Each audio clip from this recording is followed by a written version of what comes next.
प्रेरणादायक कहानी भगवान का घर। एक दिन एक अमीर व्यापारी किसी काम से एक गांव में जा रहा था। बारिश का मौसम था, झमाझम बारिश हो रही थी और रास्ते में जगह जगह गड्ढों में पानी भरा हुआ था। अचानक रास्ते में गाड़ी खराब हो गई। व्यापारी के साथ कोई नहीं था। भगवान का घर। इस कहानी का आशय है कि एक दिन एक अमीर व्यापारी किसी काम से एक गांव में जा रहा था। बारिश का मौसम था, झमाझम बारिश हो ही रही थी। रास्ते में जगह जगह गड्ढों में पानी जम गया था। अचानक रास्ते में गाड़ी भी खराब हो गई थी। व्यापारी के साथ कोई था भी नहीं। उसने गाड़ी सड़क किनारे खड़ी कर दी थी और किसी वाहन का इंतजार करने लगा था। लेकिन घनघोर बारिश और तूफान की वजह से सड़क सुनसान था। शाम ढलने को थी। व्यापारी को चिंता सताने लगी। अचानक उसने देखा एक गरीब व्यक्ति साइकिल से गुजर रहा है। सड़क किनारे अपनी गाड़ी में बैठे बैठे उसने साइकिल सवार को आवाज़ देकर रोका और पूछा कि कहीं कोई गाड़ी का मैकेनिक मिल सकता है क्या। साइकिल सवार ने बताया कि इतनी बारिश में दूर दूर तक उसे कोई मैकेनिक नहीं मिलेगा। यह सुनकर व्यापारी चिंतित हो उठा। तब साइकिल सवार ने बड़ी विनम्रता से कहा, भाई साहब, अगर आप चाहें तो पास ही बने भगवान के घर में आज रात विश्राम कर सकते हैं। वहाँ आपको रहने की सारी सुविधाएं मिलेगी। व्यापारी राजी हो गया।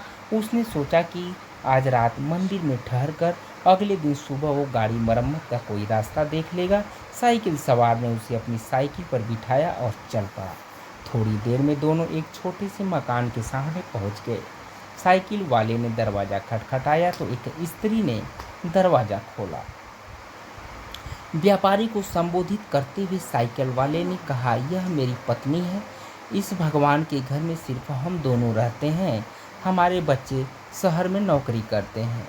आइए अंदर पधारिए और आराम से बैठ जाइए। थोड़ी ही देर में साइकिल वाले की पत्नी गर्म गर्म चाय नाश्ता ले आई। रात का खाना भी पकने लगा। व्यापारी को सब कुछ बहुत अच्छा लग रहा था, लेकिन उसे एक बात समझ में नहीं आ रही थी कि साइकिल वाले ने अपने घर को भगवान का घर क्यों कहा। यह कोई मंदिर तो है नहीं। आखिर उससे रहा नहीं गया तो उसने पूछ ही लिया कि वो क्यों अपने मकान को भगवान का घर कह रहा है।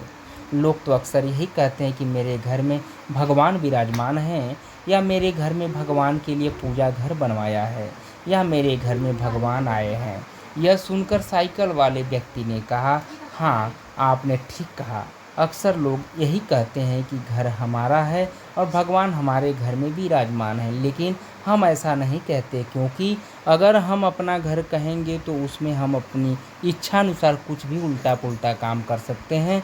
लेकिन अगर हमने भगवान का घर कहा तो हम वहाँ कोई गलत अनाचार वाले काम नहीं कर सकते और हमेशा उन्हीं सद्विचारों में रहते हैं जैसे हम सब मंदिर के अंदर होते हैं। और मज़े की बात यह है कि जैसा कि लोग बोलते हैं कि मृत्यु के बाद हमें भगवान के घर जाना है, तो उस हिसाब से देखा जाए तो हम जीते जी ही भगवान के घर रहने का सुख प्राप्त कर रहे हैं। उस गरीब व्यक्ति के इतने सुंदर विचार से व्यापारी बहुत प्रेरित हुआ और उसने भी अपने घर को भगवान का घर कहने का मन बना लिया। दोस्तों, कहानी पसंद आई हो तो कृपया चैनल को सब्सक्राइब करें, लाइक करें। धन्यवाद। और आज से हम भी अपने घर को भगवान का ही घर समझेंगे।